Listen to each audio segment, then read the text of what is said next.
Hello, everyone. Welcome to CMO Therapy, a podcast that's hopefully going to help you navigate your way through your marketing journey. Because let me tell you, I get it. Being a marketing leader is no walk in the park. In each episode, we dive headfirst into the world of B2B marketing, where uncertainty, tight budgets, and fierce competition are just the beginning of the roller coaster ride. But guess what? You are not alone in this ride. Why go solo when you can tap into the powerhouse of insights from some of the most awesome marketing leaders in the game? And look, the title might include the word therapy, but we are not just talking about challenges here. We are tackling them head on. Join us as we deep dive into the nitty gritty, share war stories, unlock secret challenges, and get ready for no holds barred conversations because sometimes I have no filter. So if you are a chief marketing officer, a marketing lead, or just someone looking to up their marketing game, then I am so glad that you are here with us today. So today I have the very awesome Alex Ford here with me. Alex, can you give a little bit of a quick intro? Hey Lucy, yeah, no, thanks for having me. My name's Alex. I'm currently a go-to-market consultant, but for my sins, I was a former fintech founder for about 4.5 years, where I looked after kind of sales, marketing, and growth there. And then previous to that, I've spent about 10, 11 years in B2B enterprise sales in e-commerce, kind of managing sales teams, BDR teams, as well as kind of like marketing and events teams as well. So yeah, happy to have, like you say, an unfiltered chat and see where this goes. Thank you, Alex.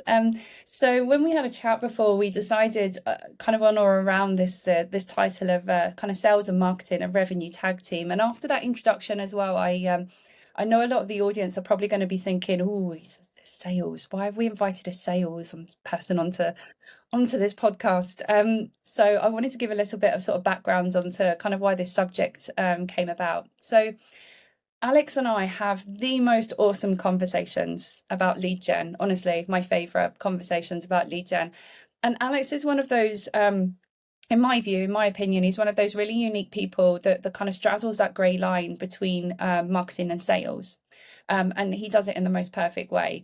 So I think Alex really, really clearly understands the challenges around kind of and the value of creating demand and awareness, and that you can't just jump in with, kind of like the hard sell. So, and I think the other thing, a lot of our conversations, where a lot of our conversations go, is that you're not afraid to get your hands dirty and dig deep into all of the data around intent, because you know that that's the best way that's going to make you the most successful salesperson, right?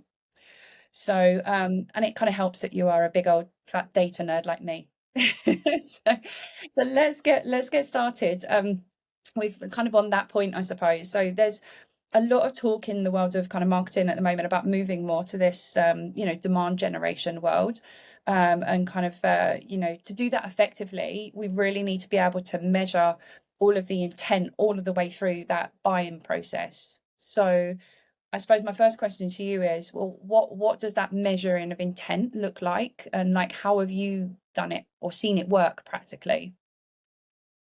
Yeah, I mean, great question. I think there's a lot of hype and a lot of talk around measuring intent, signals. I'm hearing a lot about signals.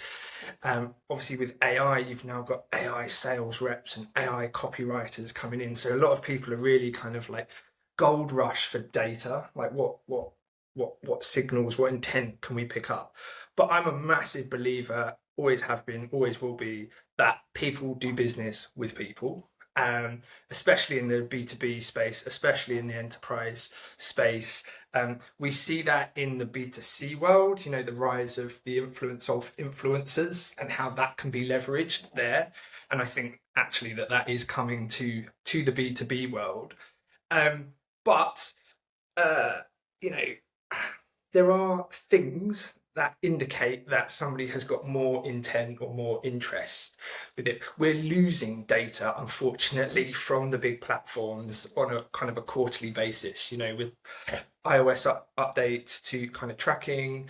Um, open rates most recently on email deliverability, click-through rates. So we're losing the traditional signals that we have had as marketeers, as salespeople for many, many times. Ultimately, the best way is to get in front of your customers and speak to them. And I think that's kind of like part of where this classic rub between sales and marketing comes is, you've got sales teams that are firsthand talking to customers and picking up on those signals, either body language where they've met them at an event or something they've said on a call.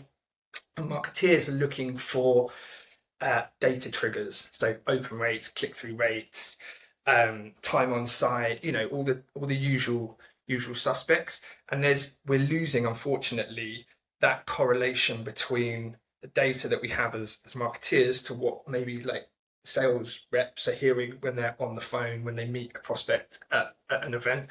So it's a tricky one, and there's lots of platforms out there that are kind of trying to work on this problem of attribution and intent signals. And how many people have followed my LinkedIn page, how many people have liked my most recent post, all of those types of things. But I think they all need to be framed within the world in which they're pitched. It's like, yeah, that is a signal, that is an signal, but how valuable and credible is that signal versus what you heard on a call? And can you I'm a big proponent of recording all sales calls and distributing those. I've worked with teams where they don't like to record sales calls. They think that the people can't speak freely on the sales calls. But the power of that is that is the best possible intent, rather than somebody getting off a call and the sales rep tells you kind of secondhand, oh, this is what I heard on the call. Because obviously you get stuff lost in translation. So I think there are tools out there like sales call coaching tools and recording that you can share between sales and marketing, so that everybody's working from the same data, as it were.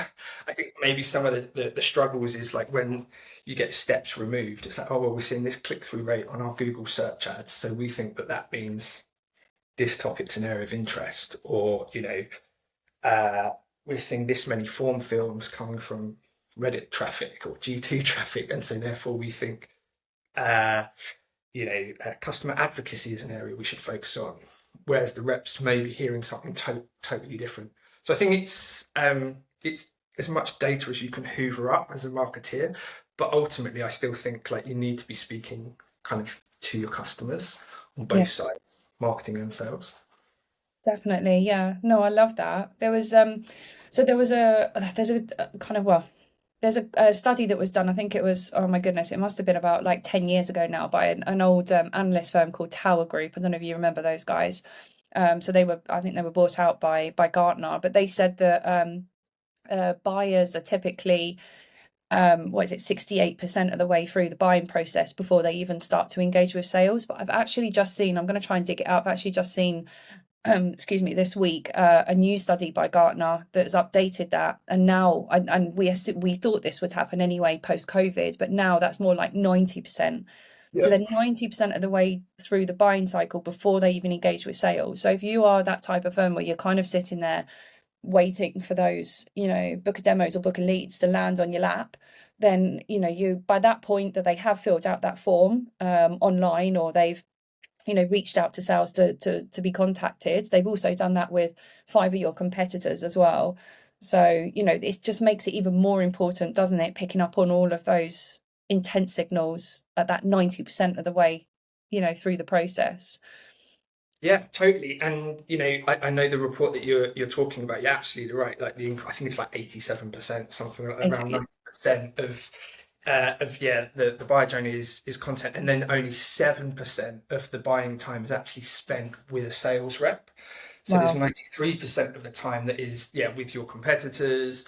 But not only that, I think the same report shows that in enterprise sales over $50,000, on average, there's 17 stakeholder touch points across the business to get that contract over the line. So you as a sales rep, whilst you are talking to whoever you're talking to in the business, there's still 15, 10 plus other people that have got to be influenced. You've got to influence the CEO, you've got to influence the procurement manager, you've got to influence the compliance manager, you've got to influence the legal person. And those people a sales rep won't be talking to generally. They might invite other people into the meeting as they go through the different stages, but marketing's role is to obviously generate the leads and kind of support that sales cycle, but how can they also influence those other people um, in that buying persona? And it's more than just creating sales collateral. It's kind of creating a market perception or a market influence. Because the other thing is the person who is, and I do this a lot with clients, is the person that sales is talking to is likely to be either the end user of said product that you're trying to sell or the end user's direct line manager. And their um, pain points, the problem that they're trying to solve for by buying product from you is different from what the legal team wants from you. Like they're going to want to know, are you ISO certified and this, that, and the other, which is going to be different from what the CEO wants to get from this project. CEO is going to want to know, is this an above the line increase in revenue, or is this below the line cost saving in operational stuff? So there's different messages that need to get out to different audiences, and you need to do that when you don't have a direct line of contact with them, or you have a very limited time. Like you might be able to get the CEO on a call for 20 minutes on call number 4, where when you've kind of spoke to the other, you might get procurement on the call for half an hour on call number 5, but you need to be able to influence them, and that's where kind of sales and marketing really have to pick up. I mean, and the other thing, obviously, talking for European customers, I've got some clients in the US and some in Europe, is obviously we're hampered a little bit by GDPR and all of the other tracking. Obviously, over in the US, there's more things you can do with data. So you can see who's hitting your website, for example. You can see if the legal team's all crawling all over your website. You can see if the data security team is crawling all over your website. And again, there are some sales tools that allow you to do that. When you send kind of proposals out, you can get all the analytics from that, but you're trying to use these signals to infer what's going on in the buying cycle. Like you said, like that's such a good point. Like if you've got all of those people, all of those influencers for the buying decision, and you've only got that short space of time with them, what you don't want to be doing in that 20 minutes that you've got with that person is asking them a bunch of questions about what they care about. You want to know what they care about so that you can, in that 20 minutes, make it kind of the most valuable conversation to them, one that they're going to remember, one that they walk away thinking, my goodness, like that person has all the answers I need. Yeah, and I think that's a really interesting point. Like you're seeing that the reps that are outperforming, well, at least I am through my clients, the reps that are outperforming and looking at the Gartner studies are the ones who are establishing themselves as a subject matter expert, and the ones who are able to connect a buyer to relevant contextual information to whatever problem they're trying to solve. So the person that you're probably liaising with has to make a business case internally, and they have to write a presentation. I've always approached it as how much of that work can I do for them? Like, obviously you want to qualify them so you're not wasting your time, but once you've qualified them, what do you need from me? What can I give you? Do you need to convince the buying person? Do you need to convince the information security? Can I connect you with our tech team and give you all of our penetration testing documentation? Do you need to convince the legal person? Do I need to connect you with our legal team and they can show you all the contract clause? So like you really become a customer service person at that point on the sales journey. And of course, I'm talking about like B2B sales there. But yeah, you can do that directly through your sales role, but I think if you can do it indirectly through kind of content you're putting out there, and whether it's press releases, whether it's other content, like I'm seeing some B2B sales reps who are consistently putting out information into the ether, whether that's on Medium blog post they're writing, whether that's on their own LinkedIn, whether that's on their own Twitter, like wherever that is, they're putting out relevant, interesting content. They are generating more leads and more like quality connections with buyers because they're grabbing the attention, right? They're seen as like, oh, this person knows everything there is to know about anti-money laundering rules in Europe. Like very, very niche, but like that's the person to go to. Or this person knows everything there is about MRI medical devices in the east coast of New York. So I think the more you can think in that way, like how can I be seen as a subject matter expert, and how can I serve the buyer by giving them the information they need to make their business case internal, I think more successful you'll be as a sales rep and as a marketing team to support that, of course. This is gold, Alex. This is why you're such a superstar. So, this leads me kind of like quite nicely, sort of segue into like, well, what I wanted to sort of talk to you about today. And that is ultimately like where I'm going with this is that kind of historically, I suppose there has always been this kind of relationship with sales and marketing, and I hear it all the time, right? Where you've got, marketing's job is to kind of generate the leads, sales job is to pick up those leads and to close a deal, right? And what you've just described is really interesting because in a traditional marketing sense, marketing would be the one creating the blogs and putting them on the website and getting interest from people, and then it's at the point that that interest then turns into kind of more higher intent, right? And they start looking at solutions and things. That's when the salesperson would historically or naturally then kind of pick it up. But Yeah. what you're saying is, and I agree with you, is that there's room there for a more kind of collaboration in the middle there between sort of sales and marketing. So it's not just marketing, the one that's like putting the blogs up on the company website, but actually that sales are getting actively involved in creating and promoting that content as well, or personalizing that content. Yeah. Yeah. I mean, look, I go back to the original point that I made is that like people do business with people and they want a genuine connection with your sales person. But that doesn't mean that that can't be curated and that can't be supported through other initiatives. Look, I was a fintech founder for 5 years. I worked in e-commerce. I'm a bit of a data nerd. I love numbers. Like one of the ways that I like to think about this is commercially. And you often hear when you go into sales teams, they have a SPIF, a sales performance incentive fund. So pocket of money that is used to incentivize sales reps for any kind of above and beyond. Like, what's the marketing equivalent of that? It generally doesn't exist. I've never ever come across this where you could say to marketing, hey, you can earn £1,000 commission if you get a super highly qualified lead, or it goes the whole way through, or whatever it is. And I think, having been a founder and operator, like if you can put your money where your mouth is literally as a leadership team and say like, this is a revenue team, this is a pot of money, we've got to hit £1 million target. I don't care if you 2 sales reps get it or you 5 marketing pods get it. Like let's distribute it. I think like many things in life, once you can attach a monetary value to something, you can use that to drive behaviors and put efforts in ways, in the same way carbon footprinting. Once you're able to put a dollar value on cubic ton of carbon, then the whole industry springs up around, okay, how can we optimize for that? And I think it's the same with kind of this whole sales marketing rub.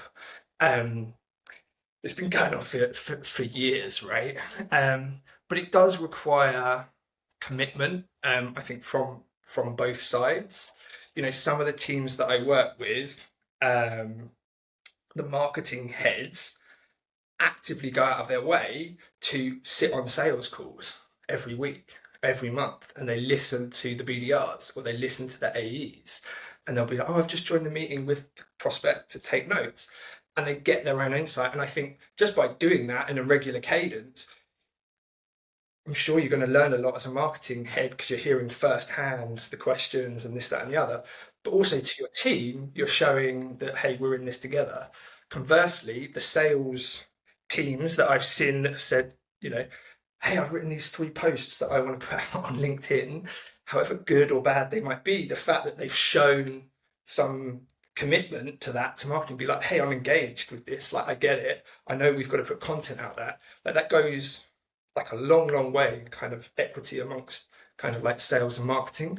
I think organizations where I've worked where it is like there's a handoff, the lead score is 64, therefore it's yours. Like, yeah, it is probably kind of the more traditional way of sales. Whereas now it's like, how do we rally around our maybe sales team and we build them up to be like subject matter experts, and we feed them with kind of content in the same way in the B2C world. You know, you look at influencers, you know, there isn't one person recording a video, like they've got hundreds of people around them. Like, take Mr. Beast, right? Prime example. You know, he's literally got hundreds of people around him helping come up with content ideas, production, venue, all of that. Like, what's the micro version of that in B2B? How do we establish Charlie as the subject matter on anti-money laundering across Europe? Like, what content can we feed them? What reports can we feed them? What events can we host for them? You know, what funny tweets can we get them to put out? Like, I think it's a change in mindset basically between the teams. I love what you just said. Like, so the yeah, the best bit, it was all really gold what you just said, but the best bit, the gold piece that you said there was around having, I mean, you kind of said it in the context of having like this spiff kind of fund, but actually I would even go broader than that and say that you have that kind of revenue target, that shared revenue target. And I think for me that's kind of always where I see the biggest disconnect, is that, you know, revenue marketing's goal is to generate leads that they pass over to sales, and then sales goal is to generate revenue. And for me it is just this, you know, it's this one kind of revenue team that we're all working towards the same goal to generate the revenue, because then it becomes really interesting around what intent are you measuring, because and what intent is working. You know, what of your marketing tactics and channels are working, because if you're doing a bunch of stuff that's generating leads, but only 10% of that stuff is actually being closed, you know, like by sales as part of the deals, then all that 90% of the other stuff that you're doing, get rid of. Like, it doesn't matter, just fire up that 10%. But unless you know what that whole process looks like all the way through, like, you're never going to know the answer to that. You're just going to be happy that you're generating kind of all of those leads. So yeah. Yeah, it's the classic quality over quantity vibe. But I mean, I was having a conversation with a senior sales leader the other day, and I've kind of coined this term like the exact customer profile, the ECP. And we were talking about that as a kind of a concept versus what is traditionally the ICP, the ideal customer profile. And I think that's quite a good analogy in the sense that, you know, marketing will typically sit down and say, okay, this is John, he's a buyer, he's probably 40 years old, you know, and they'll model out what they know on, you know, user interviews, current client profiles that they've assessed. And then, you know, if you talk to the sales team, they're like, you say, how do you build your pipeline? How are you prospecting? What are you doing? They're like, well, I go into LinkedIn, I open Sales Navigator, I look for people in the UK with these job titles, and and they'll have a very specific way of doing it. Or, you know, one of my clients, they're like, I go to this trade body website and I see everybody's got this qualification, and, you know, all reps and people have different ways of doing it, but generally the sales teams are very like specific, and they're very like exact in terms of like, this is what I'm doing. And the marketing teams are a little bit more, in my experience, kind of conceptual, like this is the person. And I think if you can bridge that by saying, okay, show me the LinkedIn filters that you're going, or show me the trade body website that you're going to, like, why are you going to that trade body website? Oh, I've just found when I call people off this list, like, they answer better, or like have a better conversation. Oh, okay, that's interesting. Sorry. Hopefully it's not too bad. But yeah, I think like the difference between like ICP and ECP, as I'm kind of coining the term, is like is a really interesting one. And again, I think it comes back to like, when you're doing that ICP modeling, involve the sales team, like invite them to the session, like how are you building your pipeline at the moment? And that's another thing, like anywhere where I've worked where it's like, oh, it's marketing's jobs to build the pipeline. No, like I think, you know, ABC always be closing, but ABP always be prospecting, right? Like how sales should have a target of building their own pipeline for sure. Um, and similarly, you know, when I was having this conversation, we also spoke about qualification criteria. Often, successful like senior AEs and sales reps are very, very strict on their qualification criteria because they know that if they're not, they can waste like a lot of time in a lead that's just never going to convert. You know, oh, I'll give you this. Yeah, I'll come to a meeting, whereas you could have been prioritizing your time. So, experienced sales people understand the value of a proper qualification criteria. And I think again, you know, being really, really clear on like what the qualification criteria is a super, super useful exercise for sales and marketing to collaborate on. Um, you know, whether it's like spin, ban, medic, like all of these like sales training terms, like running a workshop where you say like, this is why I'm qualifying them. Like, you know, I don't want to talk to anybody who's thinking about a 2026 project because I've got my year sales targets. That's a valid reason. Yeah. Um, you know, if they're not doing over 5 million in revenue, they're likely to not have budget for our £200,000 SaaS product or, you know, whatever it is. So like, I think the qualification project is a great, I guess, spark for a way to like sales and marketing to qualify and like everyone to be on the same page. Yeah, 100%. I love that. So that's what I'm kind of hearing then, I suppose, is the kind of the secret sauce for that better relationship between sales and marketing is really understanding. I love that ECP. That's so cool. Understanding the exact like customer profile, client profile. So a little bit like deeper than your than maybe marketing might normally go. Um, but also understanding like, well, as part of that, I suppose, what the qualification criteria is, for them, what a good lead looks like that they can convert very quickly into a closed customer. And that's where everyone's going to be quickly successful all the way through. And you can have your own metrics like either side of that, like your own metrics measuring intent, right? And we might get excited about clicks on an email, for example.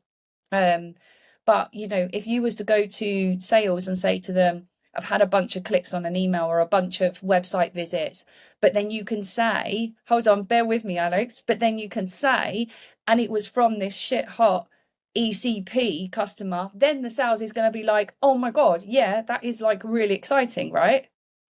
Yeah, no, I do agree with that. But I guess the reason I was like, my first reaction is there is a watch out, which is the conversation of attribution, and that's when we kind of comes full circle to like the whole data point. Like it's getting harder and harder to attribute, as every marketeer will know, whether that's open rates and click through rates. Like Don't most, want to talk about it. It gives me PTSD. yeah. So it's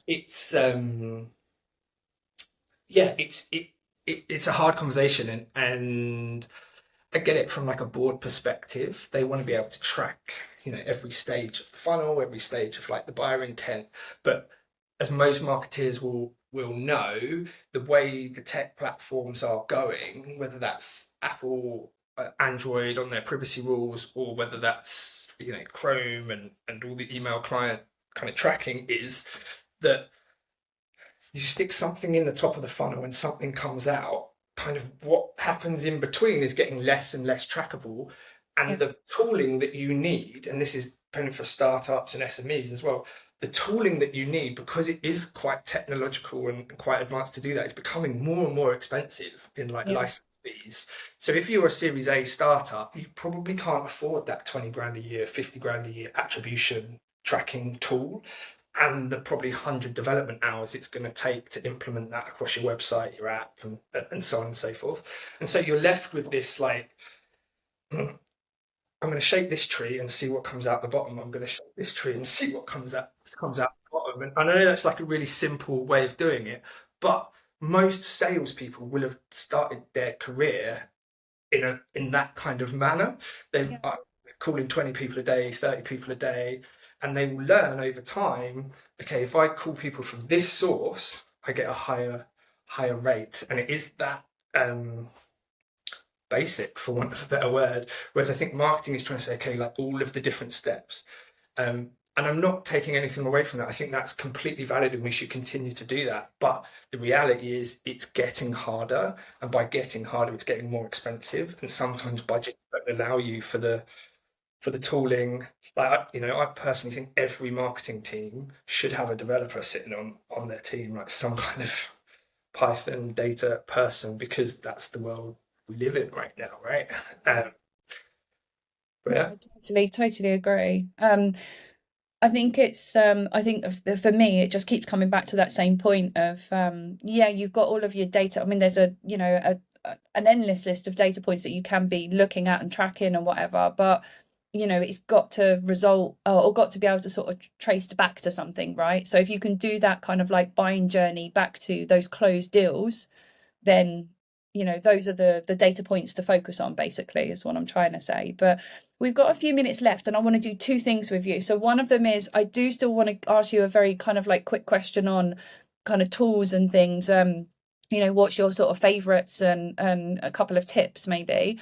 But the second thing I'm going to do as well, though, is part of this podcast is that I regularly on LinkedIn, I post and ask my network on LinkedIn if you had one question for a CMO leader, in the industry, what would you ask? So I do have like a surprise question for you as well at the end. So let's do the tips first on kind of tools. Anything what's your favorite tool at the moment? I started working with some clients over in the US. I've got a few clients in the US, and I've been working a lot with our B2B. That tool's been kind of blowing up, and I think unfortunately that's not GDPR compliant. It's not working in the UK. But to our point of attribution and data, it's a super powerful tool to be able to say, hey, this is the traffic we're sending to the website, whether that's from LinkedIn, from G2, from wherever it is. And they're not filling out the form, but we can see they're checking out the website. Or like, hey, we just sent this 10,000 emails and we can see the click-through rate. And these are the actual people that are on the website. So previously where you didn't have that visibility, either as a marketing team or sales team, like shout out to that tool. It's like super cheap, really easy to implement. But yeah, unfortunately it's kind of in the US, Middle East, Asia, anywhere outside of GDPR regulations. That's a really, really kind of cool one. And then I guess the other one right now, like LinkedIn has been investing heavily in their platform on both sides of the equation, on the sales navigator side, but also on the ad platform. Like traditionally, anyone who's ever run ads on LinkedIn knows how like horrific that can be. um, but starting to see increased cadence of feature releases. Most notably, the new one is video. Now, Mhm. I think it will be a while until buyer behavior changes and people go to LinkedIn for like video content. But I think what that indicates is that their expectation, or at least where they're investing money, is that in the B2B buying cycle, people will want to watch content and watch content before even talking to a rep. So I think this whole concept of like book a call with a sales rep is going to become less and less and less. And in fact, there was a great platform, I can't remember the name of it, but it was basically you as a sales rep could record a product demo of your video like you would do, and then just put it on the website, and people could just go and watch it. And if they're interested, then they could book a meeting with you. And I think things like that will become more normal. Used to have that actually as part of LinkedIn. That was years ago. That was a LinkedIn module, and I can't remember the name of it now. It's really bugging me. But it was, yeah, it was a pre-COVID, I think it was. But it was a one of those LinkedIn features that they took away, annoyingly. Yeah, yeah. I think I was talking to another client about this, and I think it falls under the banner of show don't tell. Yeah. I Historically it's like book a call with a sales meet. salesperson, and we'll tell you about our product, and then we'll take you through a product demo. But now it's just like, well, just record a video and upload it, please. I want to see it. Fine, Yeah. put it behind some gated content if you want, but like show me the product. Like, don't tell me about it. I want to see it. And the technology exists, obviously, to be able to do that. Um, and to the point of the Gartner report, like I think at the moment it is whatever it is, 13% of time is spent with the sales rep. I think that will get even less. And I Yeah, yeah. think people will want to see that more. And previously for like higher ticket items where it's more consultative, at the very end, obviously, it will always be an enterprise sale. But I think we'll see that line move. I think if you're a SaaS in the 20 to 40K like license fee, I think that's really on the cusp of where somebody wants to talk to somebody or they're happy to self-service. I think I think that will start to shift up and people will want to see. So any tools that allow like sales reps to do it. I did a webinar.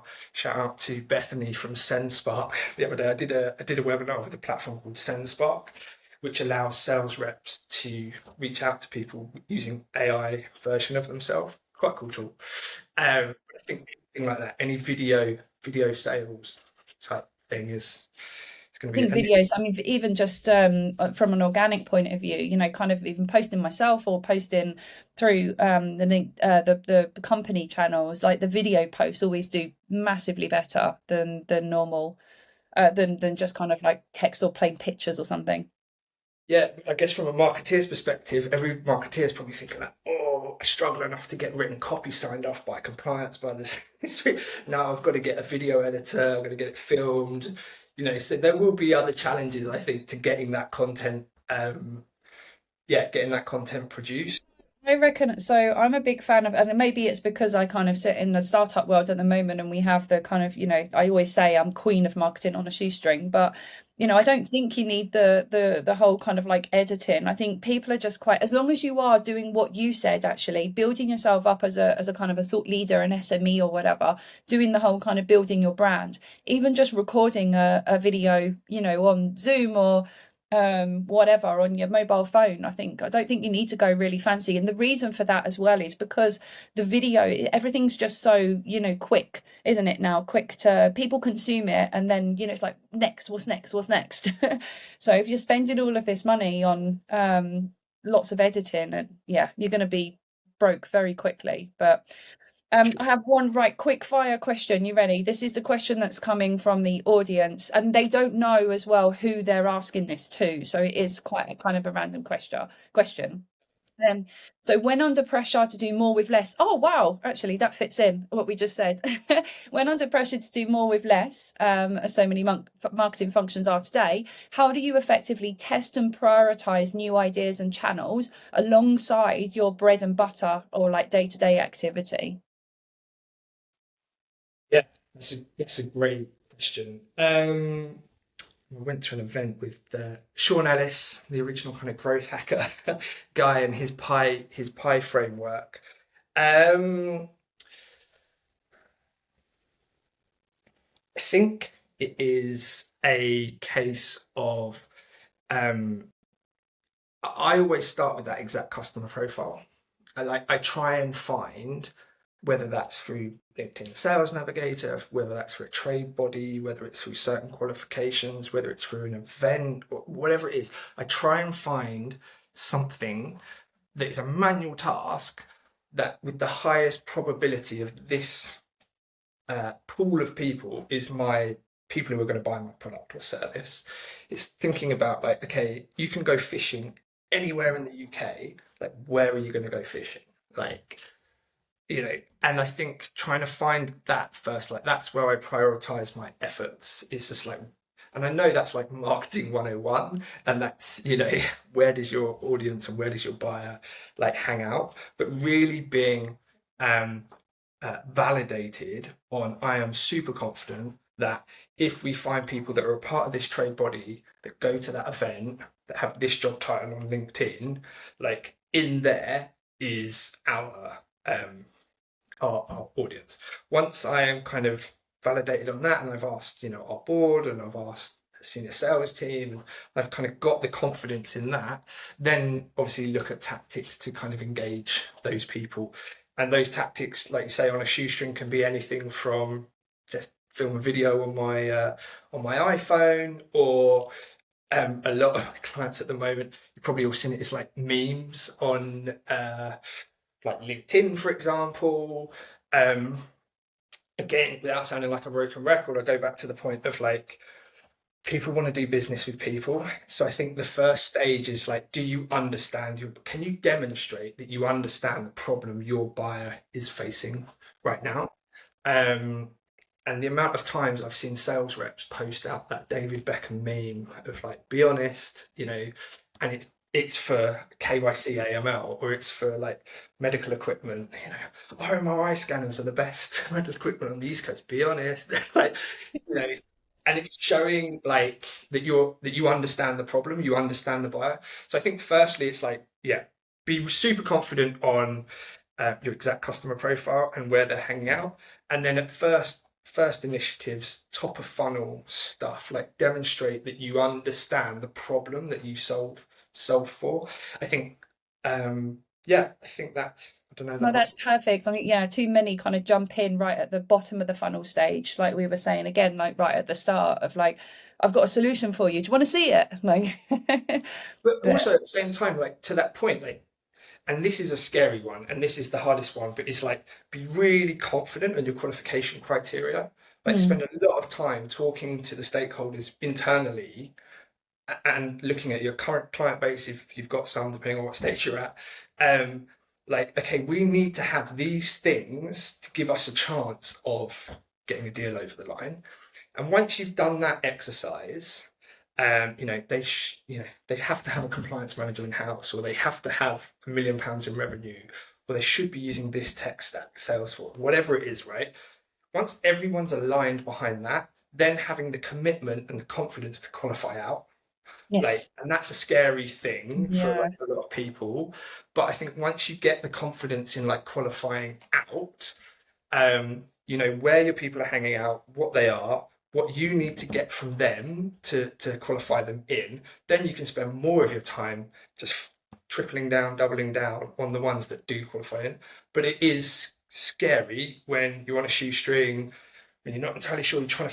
Maybe you're trying to find that product market fit. Maybe you're entering a new market. Maybe you're releasing something, to say, oh, we've had a lead, but we're going to actually say no, thanks to that. do you know what? I love that point. And actually, that's something, an exercise that I've gone through. I remember in the past, you've just reminded me, but when you're putting together your ICP or ECP or whatever it is, but also have a kind of a non as well. You think about like when you're dating, is like, these are the things that I'm looking for, and these are the icks.